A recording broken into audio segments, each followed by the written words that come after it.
Hello students, good morning. कैसे हैं सब? अच्छे ना? तो कैसा लग रहा है ह्यूमन फिजियोलॉजी पढ़ते हुए? मज़ा आ रहा है ना? कंफर्म? Very good. मज़ा ही आना चाहिए, है ना? क्योंकि प्लांट फिजियोलॉजी पढ़ पढ़ के बोर हो गया हो तो ह्यूमन फिजियोलॉजी थोड़ा अच्छी लग रही होगी, क्योंकि ये हम अपने शरीर के बारे में पढ़ रहे हैं और तुम लोग भी बड़ा इंटरेस्ट से पढ़ते हो अपने बॉडी के बारे में। तो पिछले टर्म पे हम लोगों ने क्या क्या पढ़ा? पिछले टर्म पे पढ़ा हम लोगों ने कौन कौन सी ग्लैंड, सैलिवरी ग्लैंड और लीवर। तो इतने ये मैंने खत्म कर लिया था, सैलिवरी ग्लैंड और लीवर। नेक्स्ट ग्लैंड जो आती है वो हम आज पढ़ते हैं, देखते हैं कौन सी है ग्लैंड। नेक्स्ट ग्लैंड है बेटा पैंक्रियाज। क्या है? पैंक्रियाज। पैंक्रियाज बेटा सबसे पहली बात तो पैंक्रियाज जो है वो क्या, इसका ओरिजिन देख लेते हैं। मतलब ये ओरिजिनेट कहां से हुई है, मतलब बनी कहां से है, तो वो समझना पड़ेगा ना। तो बेटा ओरिजिन इसका क्या है? इंडोडर्मल। और ओरिजिन के बारे में जब भी हम किसी ऑर्गेन्स का ओरिजिन की बात करते हैं तो आप सबको पता ही है, बताने की जरूरत नहीं है, आप सब समझदार हैं, बहुत ही इंटेलिजेंट है। क्यों? क्योंकि ये ओरिजिन हमेशा हम ट्रिप्लोब्लास्टिक मेम्ब्रेन से लेते हैं, एक्टोडर्म, मेसोडर्म और एंडोडर्म। ये बात ध्यान रखियो। तो इसका ओरिजिन क्या है? इंडोडर्मल ओरिजिन है। इसके बाद इसका हम लोग लोकेशन जरा देखते हैं।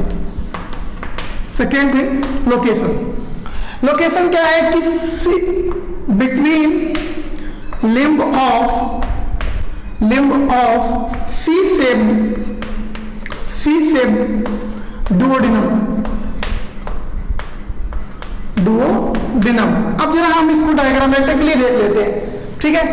देखते हैं जरा डायग्राम इधर।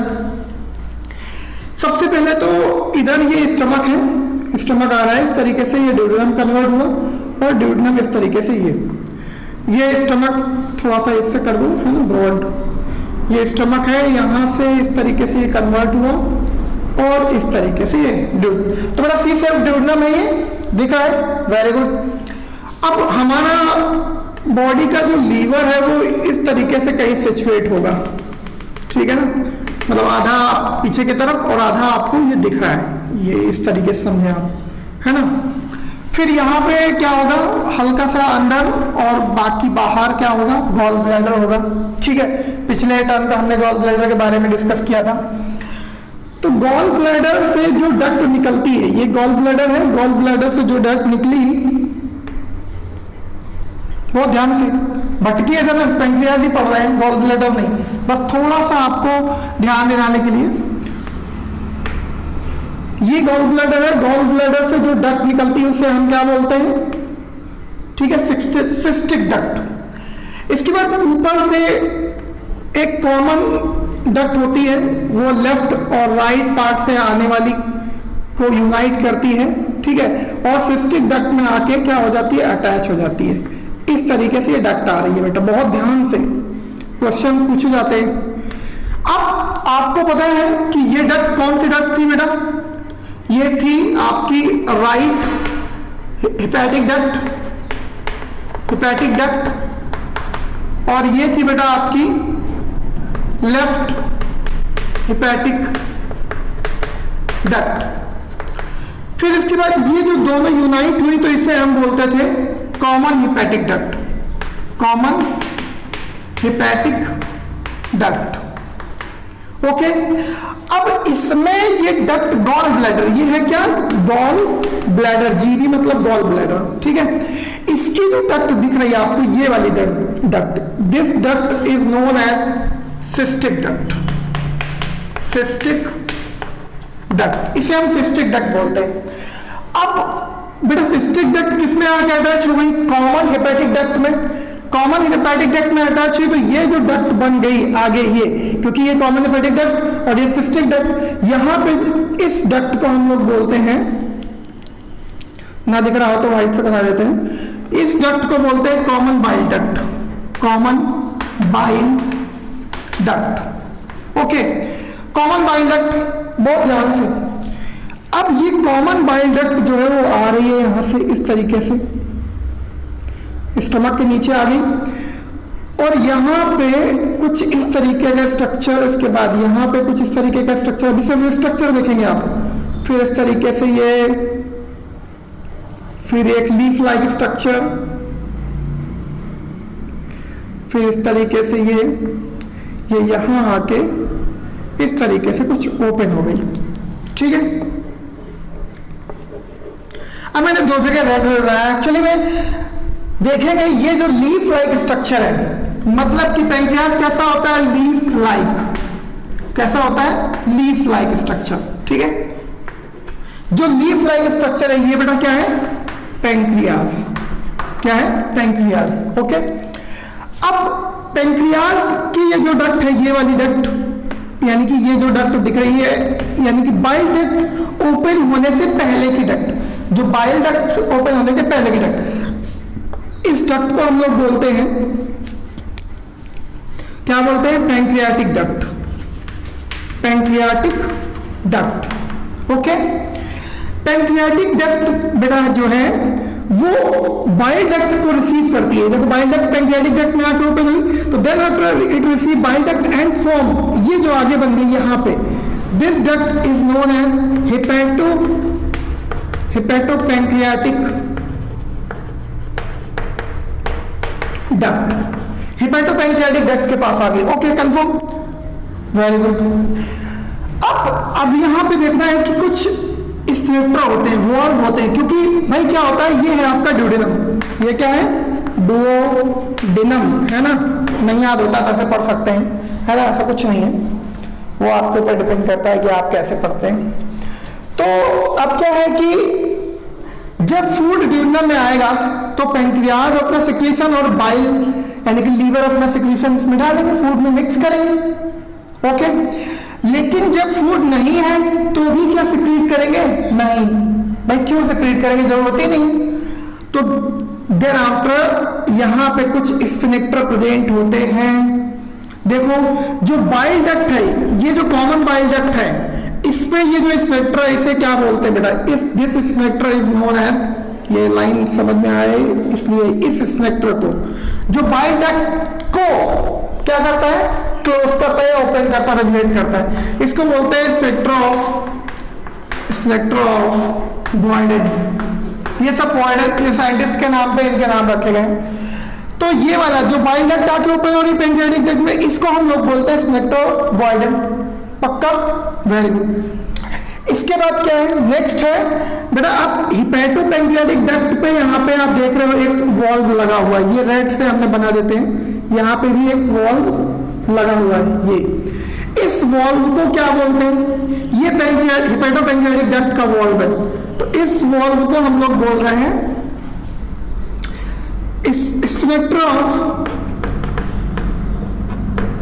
स्फिंक्टर ऑफ ऑडी, है ना, ये वो वाला ऑडी नहीं है ना, कार वाला, ये स्फिंक्टर ऑफ क्या है, ऑडी। तो बेटा ये क्या करता है, हिपेटोपैंक्रियाटिक डक्ट का रेगुलेशन करता है, उसकी ओपनिंग क्लोजिंग, और स्फिंक्टर ऑफ बॉयडन क्या करता है, केवल बाइल डक्ट के ओपनिंग क्लोजिंग को रेगुलेट करता है, कंफर्म, वेरी गुड। यहां पे आपने पैंक्रियास को देख लिया किस तरीके से उसका लोकेशन है, ये ड्यूडेनम है, ये दो लिम्ब है इसके, एक ये लिम्ब एक ये लिम्ब, सी लिम्ब, दो सी लिम्ब होते हैं, सी लिम्ब में सी बनाओगे आप तो दो लिम्ब होते हैं ना, एक ये, इस दोनों के बीच में यहाँ पे पैंक्रियास प्रेजेंट होता है, जो कि यहाँ पे दिख रहा है आपको, ठीक है। तो हमने इसका लोकेशन देख लिया। अब पैंक्रियास कैसी ग्लैंड है, पैंक्रियास कैसी ग्लैंड है बेटा, कैसी ग्लैंड है बेटा, पैंक्रियास क्या है, हेटेरोक्राइन ग्लैंड, कैसी ग्लैंड है, हेटेरोक्राइन, और इसी को हम लोग बोलते हैं मिक्सोक्राइन ग्लैंड, क्या बोलते हैं, मिक्सोक्राइन ग्लैंड, ओके। जैसा कि कुछ लोगों को पता होगा, हो सकता है कुछ लोगों को नहीं भी पता हो, तो हेटेरोक्राइन ग्लैंड क्या है और मिक्सोक्राइन ग्लैंड क्या है, भैया दो काम जो करे, मिक्सो मतलब मिक्स, जो दो काम करे वो क्या हो गया, मिक्सोक्राइन, और जो दो डिफरेंट काम करे वो हेटेरोक्राइन, मतलब कहीं ना कहीं दोनों का मतलब एक ही है। जरा देखते हैं कौन से दो काम कर दिए ये भाई, इसके दो नेचर कौन कौन से हैं, देखो first one is exocrine, exocrine यानी कि pancreas also have the nature of exocrine gland as well as endocrine gland, है ना, ये दोनों पार्ट है इसमें, एक्सोक्राइन भी एंडोक्राइन। एक्सोक्राइन मतलब होता है विथ डक्ट, और बेटा एंडोक्राइन मतलब क्या होता है, विदाउट डक्ट। कंफर्म, मतलब कुछ सिक्रीशन विथ डक्ट होगा और कुछ सिक्रीशन विदाउट डक्ट होगा। Confirm, very good. अब हम लोग इसका क्या देखेंगे, पार्ट कौन कौन से होते हैं एक्सटर्नली इसमें।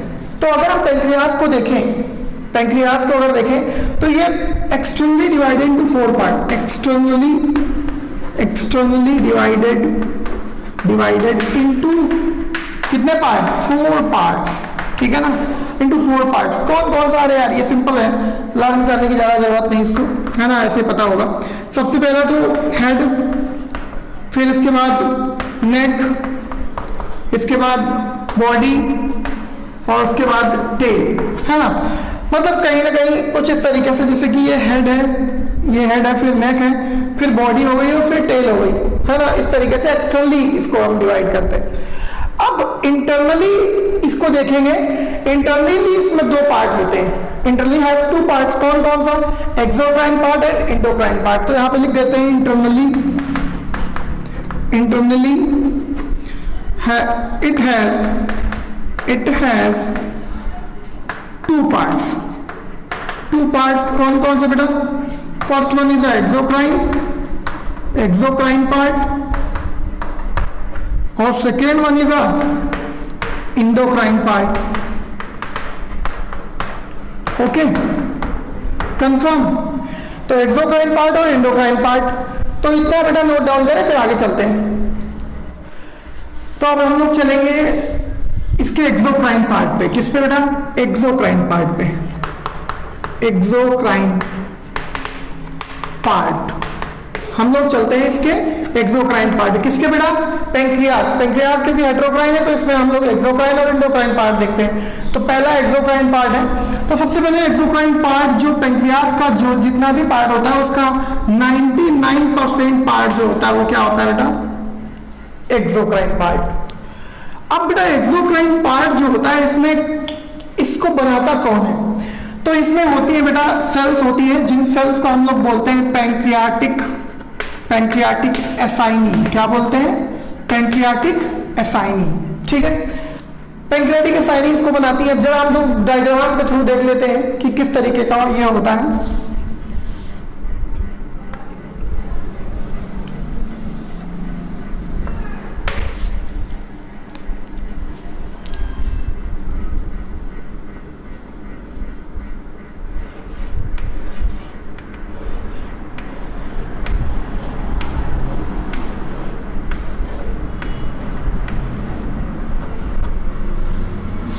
इस तरीके से हम पेंक्रियाज का जब इंटरनल पार्ट देखेंगे तो उसमें कट करने पर हमको कुछ इस तरीके के स्ट्रक्चर्स मिलेंगे। देखते हैं जरा कैसे स्ट्रक्चर। ये जो आप देख रहे हो ये सेल, ये है पैंक्रियाटिक एसाइनी। ये क्या है, पैंक्रियाटिक एसाइनी है बेटा। क्या है ये, पैंक्रियाटिक एसाइनी। और यहीं पे एक डक्ट होती है जो पैंक्रियाटिक जूस को ले जाएगी, उसे हम बोलते हैं पैंक्रियाटिक डक्ट। क्या बोलते हैं, पैंक्रियाटिक डक्ट, ठीक है। पैंक्रियाटिक डक्ट मतलब उसको हमने कट किया है एक तरीके से, तो देखा है कुछ इस तरीके के स्ट्रक्चर में हमको क्या क्या दिख रहा है ना। ये स्ट्रक्चर आपको, ये जो आप पैंक्रियाटिक एसाइनी देख रहे हो ये चारों तरफ होंगी इसके। ये जो बीच वाला पार्ट देख रहे हो, ये दोनों, ये बीच वाला जो पार्ट देख रहे हो ना, 4 टाइप की सेल्स होती है बेटा। यहाँ क्या होती है, 4 टाइप की सेल्स। कौन सा हम देखते हैं जरा, ठीक है। यहां पे 4 टाइप की सेल्स किनारे किनारे आप इस तरीके से कुछ देख सकते हैं। हम यहां पे ऐसे आपको इंडिकेट कर रहे हैं। इन सेल्स को हम लोग बोलते हैं बेटा अल्फा सेल्स। क्या बोलते हैं, अल्फा सेल्स, ठीक है। इसके बाद नेक्स्ट सेकेंड नंबर पे बीच में बहुत सारी सेल्स हैं।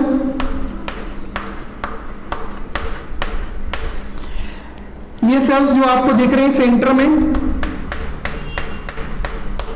तो इनको हम लोग बोलते हैं बेटा, बीच में सेंटर वाली सेल्स को हम लोग बोल रहे हैं बीटा सेल्स। ठीक है, इसके बाद फिर यहां पे कुछ किनारे किनारे फिर सेल्स होती हैं कुछ इस तरीके से।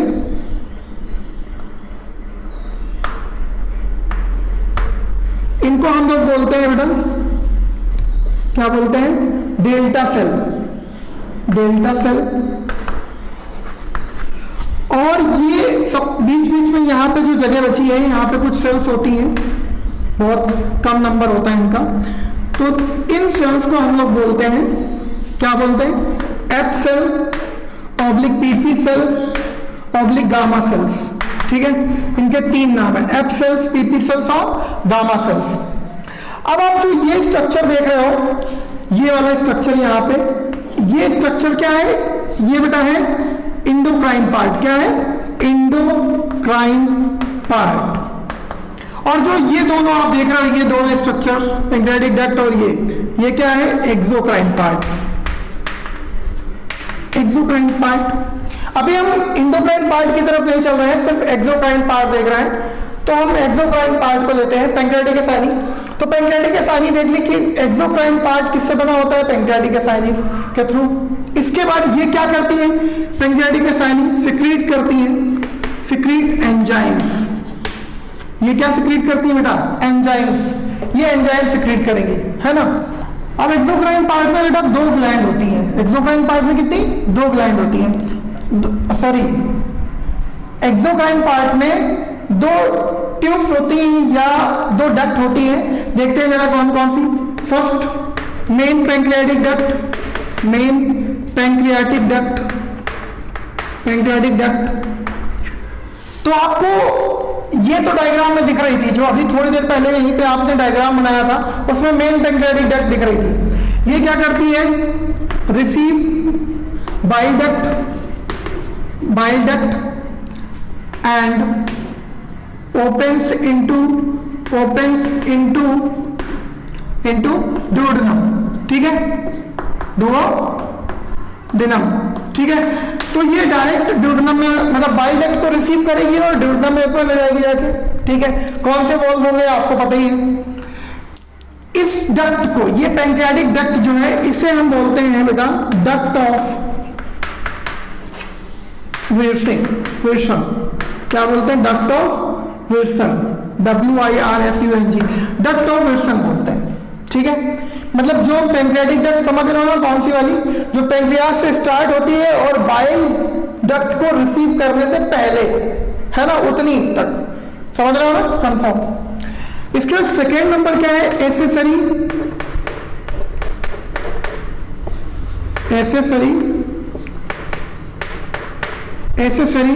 Pancreatic duct. Accessory pancreatic duct होती है बेटा, मतलब एक और डक्ट होती है, वो आपको डायग्राम में नहीं दिख रही है, एक और डक्ट है। तो ये क्या करती है, डायरेक्टली ओपन्स इनटू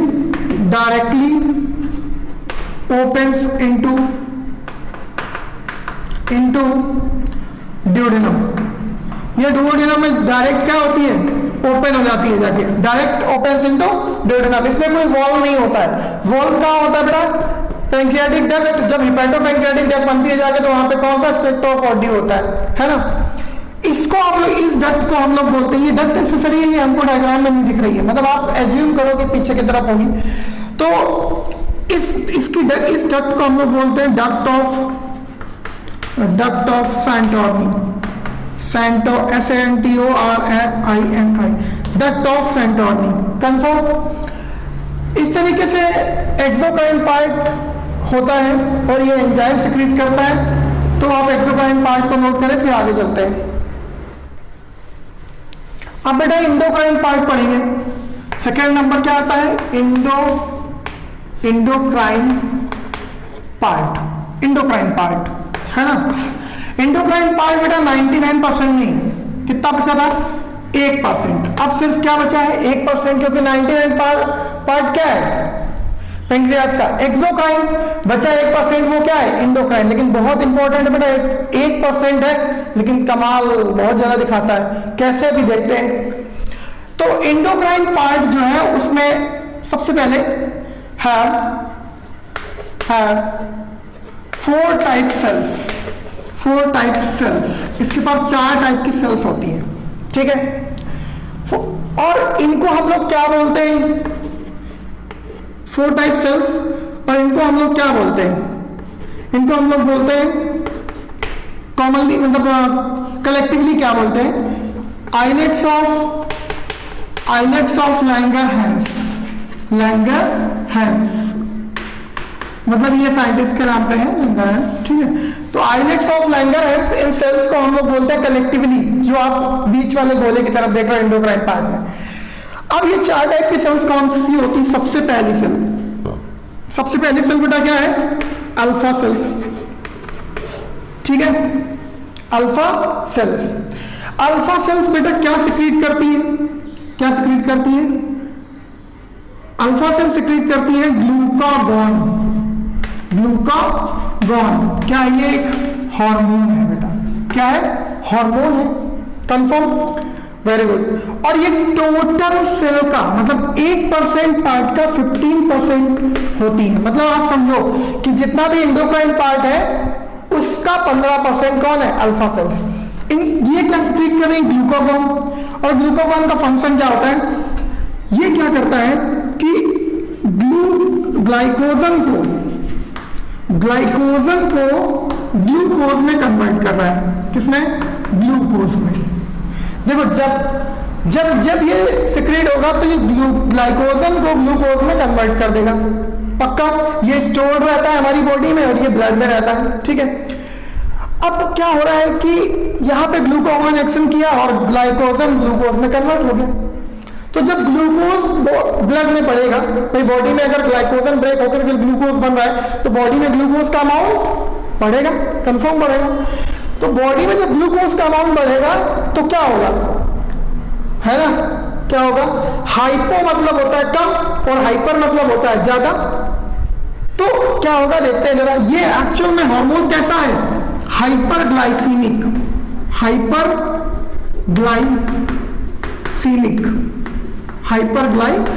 मतलब कि ग्लूकोज का जब अमाउंट ज्यादा करेगा तो हाइपरग्लाइसीमिक हो जाएगा। ये हार्मोन कैसा हो जाएगा? हाइपरग्लाइसीमिक।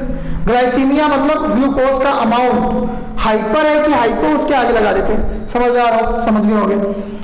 तो ग्लाइकोजन जो है वो किस में कन्वर्ट हो जाता है?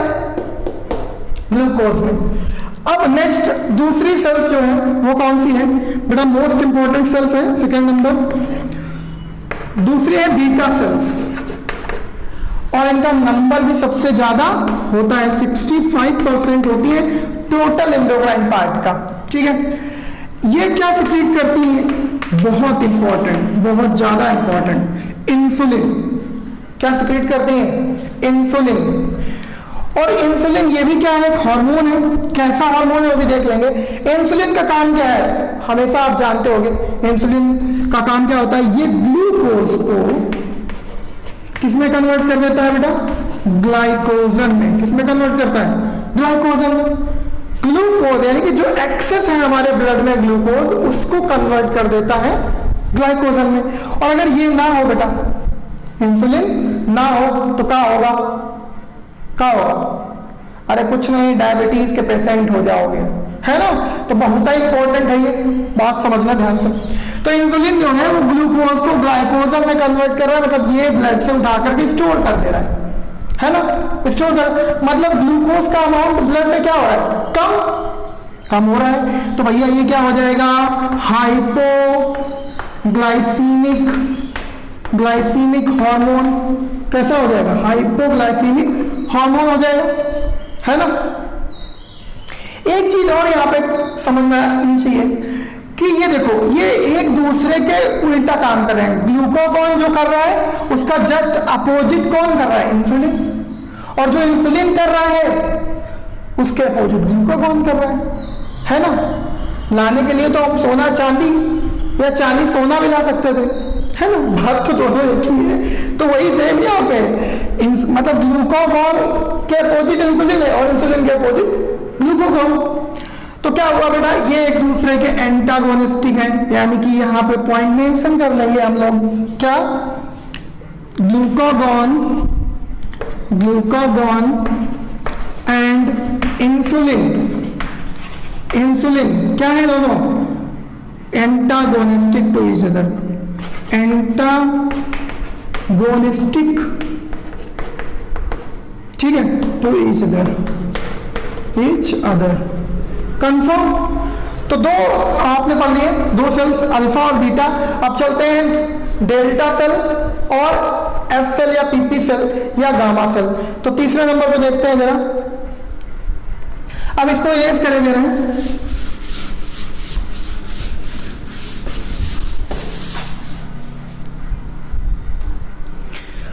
अब क्या है बेटा, नेक्स्ट थर्ड नंबर सेल कौन सी है बेटा? थर्ड है डेल्टा सेल, डेल्टा सेल्स, ठीक है। डेल्टा सेल क्या सिक्रीट करती है बेटा? सोमैटोस्टैटिन, जैसा कि आप गैस्ट्रिक ग्लैंड में पढ़ चुके थे, है ना, और आप ब्रूनर्स ग्लैंड पानेस सेल्स में पढ़ चुके थे, पानेस सेल्स में इसको पढ़े थे आप, ठीक है। तो डेल्टा सेल जो है वो सोमैटोस्टैटिन रिलीज करता है। अब सोमैटोस्टैटिन का काम क्या है, मतलब सोमैटोस्टैटिन का काम क्या है? ये क्या करेगा? Regulate alpha and beta cells, यानी कि secretion of the alpha and beta cell की कौन रेगुलेट करेगा? सोमैटोस्टैटिन। तो देखो जरा, regulate secretion of alpha and beta cells, है ना, कंफर्म, ओके। अब ये इनका नंबर कितना होता है बेटा? 15%। मतलब देखो 15 ये हो गया, 65 ये हो गया, 15 ये हो गया, कितना हो गया टोटल? मैथ्स तो इतनी कमजोर नहीं होगी तुम लोग की, 95%, है ना, तुम लोग को भी पता है, मजाक कर रहे थे। इसके बाद फोर्थ नंबर देखो जरा बेटा, fourth number gamma cell oblique F cell oblique PP cell, है ना, सेल्स। देखते हैं जरा,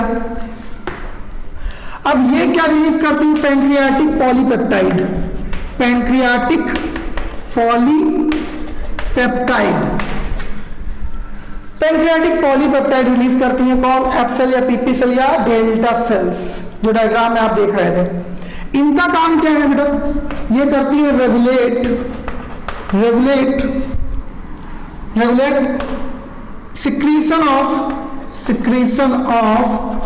सिक्रीशन ऑफ किसका? पैंक्रियाटिक एंजाइम, पैंक्रियाटिक एंजाइम देखो तो जो पैंक्रियाटिक एसाइनी सेल्स है उन पे ये कंट्रोल रखती है ना।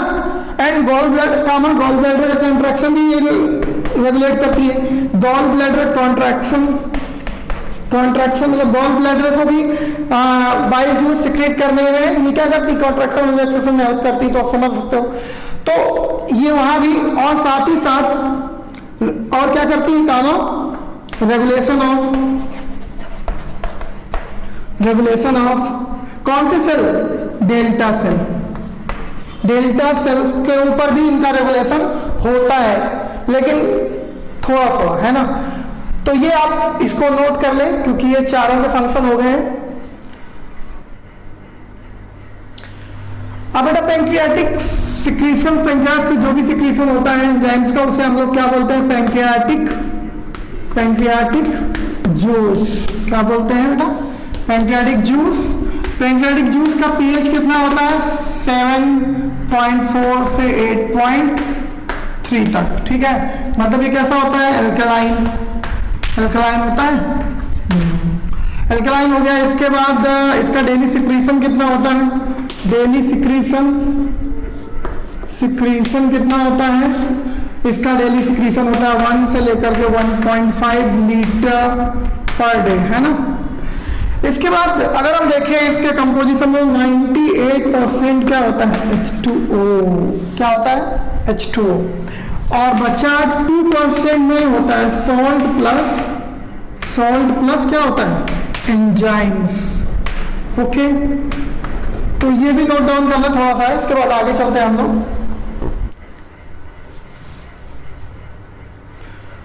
तो हम लोग पढ़ेंगे क्या? Different digestive juice, different digestive juice, क्या पढ़ेंगे बेटा, डिफरेंट डाइजेस्टिव जूस, है ना। डिफरेंट डाइजेस्टिव जूस पढ़ने वाले हैं, तो देखते हैं जरा डिफरेंट डाइजेस्टिव जूस कौन कौन से हैं। अब हम एक तरफ से स्टार्ट करेंगे, स्टार्टिंग से, मतलब सबसे पहला जूस जो होता है डाइजेस्टिव जूस, वो कहाँ रिलीज होता है, सलाइवरी ग्लैंड के थ्रू, सलाइवा। मतलब फर्स्ट क्या होगा, सलाइवा, सलाइवा। अब अगर हम सलाइवा के पीएच की बात करें तो बेटा 6.8 है ना, सभी ने पढ़ा है, स्लाइटली एसिडिक, ठीक है, कंफर्म। इसके बाद डेली सिक्रीशन इसका कितना था बेटा, डेली सिक्रीशन वही 1 से लेकर के 1.5 लीटर पर डे, ओके। अब यहाँ पे हमें और ज्यादा नहीं कुछ पढ़ना है, कंपोजिशन तो हमने पढ़ लिया था कि क्या क्या होता है उसमें, थियोसाइनेट होता है, इसके बाद क्लोरीन होता है, उसके बाद अल्फा एमाइलेज होता है, तो हमें सिर्फ यहाँ पे एंजाइम्स पढ़ना है, ठीक है ना। डिफरेंट डाइजेस्टिव जूसेस में डिफरेंट एंजाइम्स होते हैं, तो यहाँ पे एंजाइम जो होता है वो होता है बेटा अल्फा एमाइलेज। कौन सा एंजाइम होता है, अल्फा एमाइलेज, इसी को हम लोग पुराना नाम टाइलिन से भी नाम से जानते हैं। अल्फा एमाइलेज क्या करता है बेटा, क्या करता है, ब्रेक्स क्या करता है, breaks glycosidic bond, glycosidic bonds, glycosidic bonds को ब्रेक करता है। ग्लाइकोसिडिक बॉन्ड कहाँ बनते हैं, जब दो ग्लूकोज आपस में मिलते हैं तो एक H2O ऑर्डर रिमूव होता है, उनके बीच में कौन सा बॉन्ड बन जाता है, glycosidic bond, okay. Glycosidic bond यानी कि वो ब्रेक करेगा। इसके बाद बेटा हमने आपको टर्म में नहीं बताया था, लेकिन यहाँ पे थोड़ा सा एडिशनल जानकारी है कि यहाँ पे एक और एंजाइम निकलता है, पहला एंजाइम और ये दूसरा enzyme, lingual lipase, lingual lipase. और आप लाइपेज के नाम से जानते ही होंगे कि लाइपेज मतलब फैट डाइजेस्ट करे, तो लाइपेज क्या होता है, लिंगुअल लाइपेज कहाँ से निकलता है, इब्नर्स ग्लैंड से, इब्नर्स ग्लैंड्स। और ये कहाँ होती है बेटा इब्नर्स ग्लैंड, ऑन टंग, टंग की सरफेस पे ही होती है इब्नर्स ग्लैंड। लेकिन क्या होता है कि लिंगुअल लाइपेज यहाँ पे कैसा रहता है, इनएक्टिव, इनएक्टिव। क्यों, सबसे पहली बात तो फूड कंप्लीटली ब्रेक डाउन नहीं होता है, दूसरी बात उस पर HCl फंक्शन नहीं किया होता है, और तीसरी बात इमल्सिफिकेशन नहीं होता, बाइल जूस का फंक्शन नहीं। तो ये बहुत कम अमाउंट में निकलता है और ऑलरेडी इनएक्टिव रहता है, तो यही दो एंजाइम्स निकलते हैं। दूसरा डाइजेस्टिव जूस चलते हैं, सेकेंड नंबर अब हम चलेंगे सलाइवा के बाद, और नीचे जाएंगे तो ओसोफेगस, ओसोफेगस के बाद क्या आएगा, स्टमक। तो नेक्स्ट आता है हमारा कौन सा बेटा, second number gastric juice, gastric juice stomach में रिलीज होता है। ये कहाँ, स्टमक में। तो गैस्ट्रिक जूस का पीएच बेटा कितना होता है, पीएच 1.5 से लेकर के 2.5 तक। डेली सिक्रीशन कितना होता है, डेली सिक्रीशन वही 1 से लेकर 1.5 लीटर, है ना, 1 से लेकर 1.5 लीटर पर डे। अब यहाँ पे एंजाइम्स हमको देखना है कि कौन कौन से रिलीज होते हैं, एंजाइम्स मेनली। तो एंजाइम पहले तो एक चीज और देखनी, यहाँ पे HCl रिलीज होता है, ठीक है। दूसरा पहला एंजाइम जो होता है वो देखो क्या होता है, सबसे पहला पेप्सिनोजन, पेप्सिनोजन ये इनएक्टिव फॉर्म है। पेप्सिनोजन जो है वो इनएक्टिव फॉर्म है, जब एक्टिव फॉर्म हो जाएगी तो क्या हो जाएगा, पेप्सिन, समझे कि नहीं, कंफर्म। दूसरा क्या है, दूसरा एंजाइम प्रोरेनिन, प्रो क्या है, रेनिन, है ना, प्रोरेनिन। प्रोरेनिन भी क्या है, इनएक्टिव फॉर्म, दोनों क्या है, इनएक्टिव, इनएक्टिव है, दोनों काम नहीं कर सकते अभी, है ना। जब तक ये HCl के प्रेजेंस में नहीं आएंगे तब तक ये दोनों काम नहीं करेंगे, फंक्शन नहीं करेंगे, है ना। HCl निकलेगा, दोनों एक्टिव हो जाएंगे और क्या ब्रेक करते हैं, प्रोटीन डाइजेस्टिव एंजाइम्स है। तो दोनों के दोनों क्या है बेटा, इनएक्टिव फॉर्म है। और दूसरी चीज यहाँ पे क्या है, दोनों के दोनों एंडोपेप्टाइडेज है, पेप्टाइडेज। एंडोपेप्टाइडेज का मतलब क्या है, एंडोपेप्टाइडेज का मतलब है कि एक लंबी सी कार्बन की चेन है, यानी कि प्रोटीन की अमीनो एसिड की लंबी सी चेन है, तो उसको बीच में से काटेंगे। कहां से काटेंगे, बीच में से। मान लो 20 कार्बन की चेन है, तो उसको कहां से काट देंगे, 10वें या 11वें से काट दें। तो इस टाइप के इंडोपेप्टाइडेज कैसे एंजाइम्स है, क्या ब्रेक करते हैं, प्रोटीन डाइजेस्टिंग, क्या प्रोटीन डाइजेस्ट करते हैं। ओके, ये प्रोटीन डाइजेस्ट करते हैं, कंफर्म। इसके बाद यहाँ पे कुछ अमाउंट में तीसरा हार्मोन एंजाइम भी निकलता है, गैस्ट्रिक लाइपेज, लेकिन ये किस फॉर्म में होता है, इनएक्टिव, और कुछ अमाउंट जो है थोड़ा बहुत डाइजेस्ट भी करता है कुछ अमाउंट में, तो ये बहुत सम गैस्ट्रिक लाइपेज निकलता है, बहुत कम निकलता है और इनएक्टिव रहेगा, क्योंकि यहाँ पे एमल्सिफिकेशन फैट को डाइजेस्ट करना इतना आसान तो है नहीं। तो ये हो गया। इसके बाद थर्ड चलते हैं, तो नोट करें पहले इसको। नेक्स्ट बेटा थर्ड नंबर आता है, थर्ड नंबर उसके स्टमक के जस्ट नीचे जाएंगे तो पैंक्रियाटिक जूस, क्या आता है, पैंक्रियाटिक जूस। अब पैंक्रियाटिक जूस में जस्ट अभी थोड़ी देर पहले पढ़ा कि इसका पीएच जो होता है वो पीएच पहले तो 7.4 से लेकर 8.3 तक होता है। इसके बाद फिर इसका डेली सिक्रीशन कितना होता है, डेली सिक्रीशन कितना होता है बेटा, 1 से लेकर 1.5 लीटर, ठीक है। अब इसमें कितने एंजाइम्स निकलते हैं वो इंपॉर्टेंट है, तो बेटा इसमें टोटल 6 एंजाइम्स होते हैं। पैंक्रियास जो है वो कितने एंजाइम सिक्रीट करता है, और इसका एंजाइम पार्ट पैंक्रियाटिकस यानी 6 टाइप के एंजाइम सिक्रीट करती है। देखते हैं कौन कौन सा। पहला बेटा है ट्रिप्सिनोजन जो है वो कैसा है बेटा, इनएक्टिव फॉर्म है ना, ट्रिप्सिन बनेगा बाद में एक्टिव होकर के, इनएक्टिव फॉर्म है, ठीक है। इसके बाद दूसरा सेकेंड नंबर है काइमोट्रिप्सिनोजन,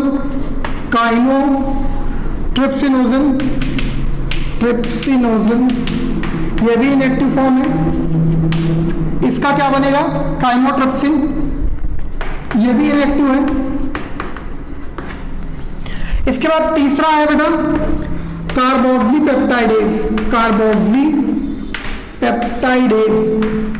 पेप्टाइडेज, ठीक है, कार्बोक्सीपेप्टाइडेज। ये क्या करेगा बेटा, ये कार्बोक्सीपेप्टाइडेज जो होता है वो एक्सोपेप्टाइडेज है, एक्सोपेप्टाइडेज का मतलब क्या होता है कि ये किनारे, जैसे 10 की चेन है तो क्या करेगा, एक किनारे से अमीनो एसिड को ब्रेक डाउन करेगा। जैसे कई सारे अमीनो एसिड मिलकर प्रोटीन बनता है ना, प्रोटीन डाइजेस्टिंग ये भी है, तो क्या करेगा, ये सी टर्मिनल से एक किनारे से क्या करेगा, अमीनो एसिड को ब्रेक करेगा, मतलब breaks peptide bond on C terminal, मतलब कार्बन की तरफ से ब्रेक करेगा, नाइट्रोजन की तरफ से नहीं, सी टर्मिनल से ब्रेक करेगा, कंफर्म।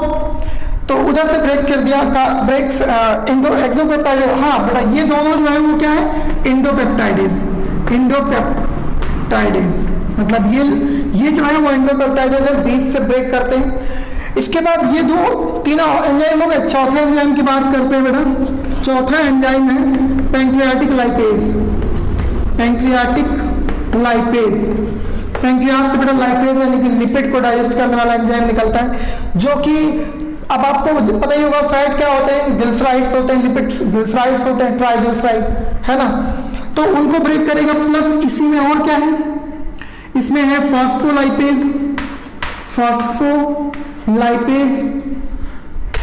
ये फॉस्फोलिपिड को ब्रेक करेगा, जो फॉस्फोलिपिड है वो फॉस्फोलिपिड को ब्रेक करेगा। इसके बाद तीसरा क्या है बेटा, ये थोड़ा सा अलग है, तीसरा है प्लस इसी में और क्या है, कोलेस्टेरॉल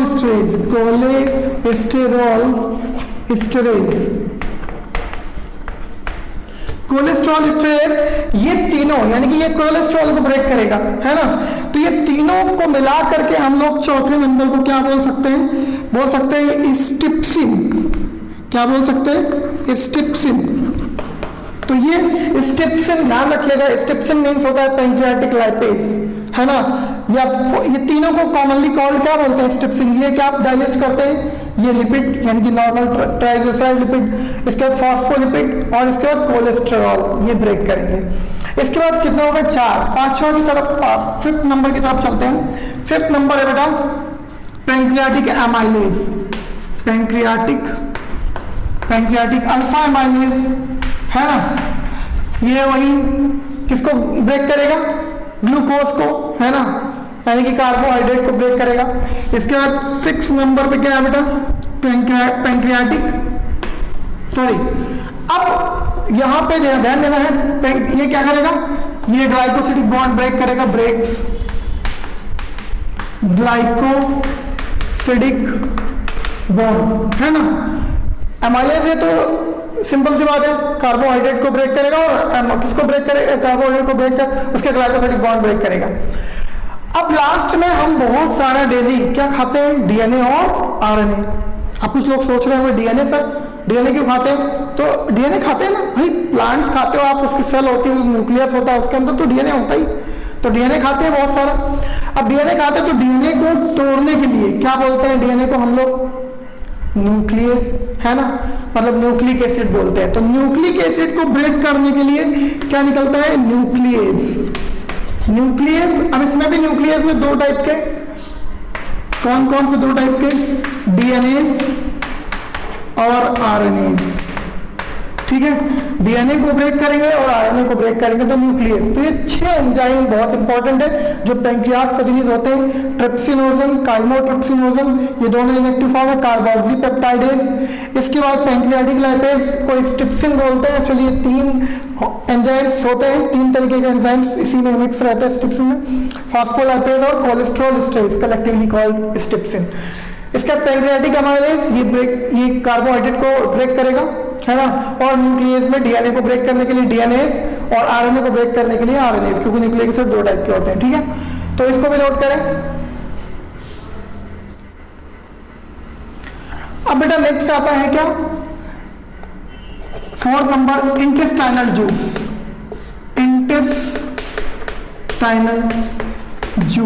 अब इंटेस्टाइनल जूस क्योंकि स्टमक से फूड कहा जाएगा इंटेस्टाइन में। एक्चुअली यहाँ पे बाइल जूस भी होता है, तो बट बाइल जूस के बारे में हम ऑलरेडी पूरी कंपोजिशन उसका स्टडी कर चुके हैं और उसमें कोई भी एंजाइम नहीं होता है, तो उसे हम यहाँ पे स्टडी नहीं करेंगे, ये बात का ध्यान रखिएगा। तो इंटेस्टाइनल जूस की अगर बात करें तो बेटा पीएच कितना होता है इसका, वही 7.4 से लेकर के 8.3 तक पीएच होता है। इसके बाद फिर डेली सिक्रीशन कितना है, वही आपका 1.5 से लेकर 1.8 लीटर पर डे, ओके, 1.5 से 1.8 लीटर पर डे, है ना, कंफर्म। अब एंजाइम्स बेटा, एंजाइम्स एक्चुअली इसके बहुत सारे एंजाइम्स हैं, ठीक है, तो एक एक करके ध्यान रखेंगे, बहुत इंपॉर्टेंट है सारे enzymes, because intestinal juice is a rich with enzymes, है ना, इसमें बहुत सारे एंजाइम्स होते हैं और इसीलिए हम इसको बोलते हैं रिच विथ एंजाइम जूस, है ना, ऐसा जूस जिसमें एंजाइम्स बहुत सारे हैं। तो सबसे पहला है एंटेरोकाइनेज, ये दूसरे एंजाइम्स को एक्टिवेट करता है, ये हम बाद में पढ़ेंगे कौन से एंजाइम्स को एक्टिवेट करता है ना, सस्पेंस है ये दूसरे एंजाइम्स को। इसके बाद सेकेंड एंजाइम से बेटा अल्फा एमाइलेज, थर्ड बेटा है आपका सुक्रेज, फोर्थ आपका है बेटा, ये सब क्योंकि डाइसैकेराइड ब्रेक कर रहे हैं, है ना, पॉलीसैकेराइड तो ब्रेक हो चुका, अब डाइसैकेराइड को ब्रेक करेंगे, सुक्रेज। इसके बाद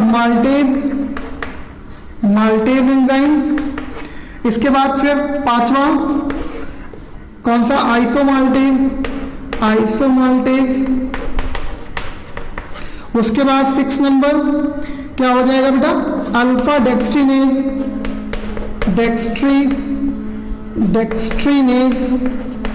तो ये बेटा जो 2 से लेकर 6 तक देख रहे हो, ये पूरे क्या करते हैं, ये डाइसैकेराइड क्या करते हैं, डाइसैकेराइड को ब्रेक करते हैं, डाइसैकेराइड्स को ब्रेक करते हैं, डाइसैकेराइड है सारे के सारे। फिर 6 हो गए। 7वां एंजाइम्स क्या है, 7वां बेटा क्या है, प्रोटीन डाइजेस्टिंग, तो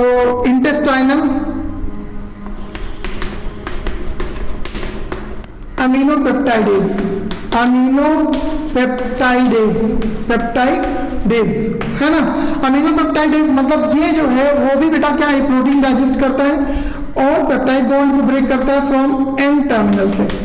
एन टर्मिनल से क्या करता है, ब्रेक करता है पेप्टाइड बॉन्ड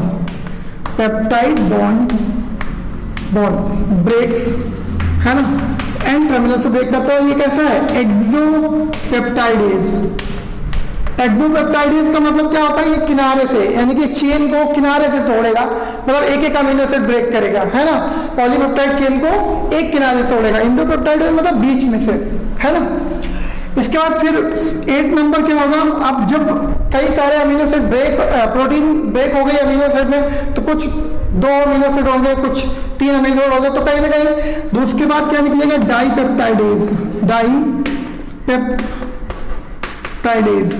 डाइपेप्टाइडेज जो 2 पेप्टाइड बॉन्ड को ब्रेक करेगा, डाइपेप्टाइड दोनों प्रोटीन। इसके बाद 9 नंबर क्या आएगा, डाइपेप्टाइडेज हो गया।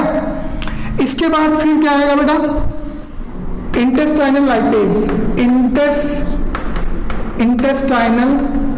लाइपेज, ये लिपिड को ब्रेक करेगा। इसके बाद फिर बेटा क्या आएगा, 10 नंबर। अब डीएनए को जो हमने ब्रेक कर दिया था, तो एक डीएनए को ब्रेक किया डीएनएज ने और आरएनए को ब्रेक किया आरएनएज ने। जब भी डीएनए ब्रेक होता है तो 2 पार्ट में, या तो डीएनए राइबोन्यूक्लियोसाइड या न्यूक्लियोटाइड, ठीक है। तो क्या होगा, यहाँ पे न्यूक्लियोटाइड जो होता है वो उसमें शुगर भी होती है, फॉस्फेट भी होता है और नाइट्रोजनस बेस होते हैं, उसे हम न्यूक्लियोटाइड बोलते हैं, ठीक है ना। तो उसको ब्रेक करने के लिए यहाँ पे क्या है, न्यूक्लियोटाइडेज। और फिर अगर हम फॉस्फेट को हटा दें तो क्या बचेगा, न्यूक्लियोसाइड बचेगा, उसको ब्रेक करने के लिए न्यूक्लियोसाइडेज, ठीक है। न्यूक्लियोटाइडेज और न्यूक्लियोसाइडेज यानी कि सभी को उसके सिंपल फॉर्म में यहां आके ब्रेक कर दिया जाता है। इसके बाद अब कोई एंजाइम सेक्रेट नहीं होता है, क्योंकि इंटेस्टाइनल ग्लैंड कहां प्रेजेंट होती है, इंटेस्टाइनल और इंटेस्टाइनल जूस फॉर्म करती है। तो इसके बाद कोई एंजाइम सेक्रेट नहीं होता है। कंफर्म, ओके, नोट डाउन करें।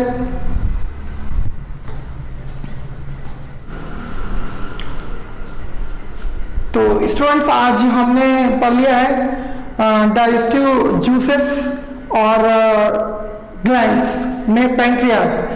इसके बाद हम लोग अगले लेक्चर में इसके आगे डाइजेशन पढ़ेंगे, डिफरेंट टाइप के एंजाइम्स डिफरेंट डाइजेशन करेंगे। एंजाइम्स हमने सारे पढ़ लिए, अब कौन सा एंजाइम क्या डाइजेशन करेगा तो ये नेक्स्ट लेक्चर में देखेंगे। तब तक के लिए थैंक यू।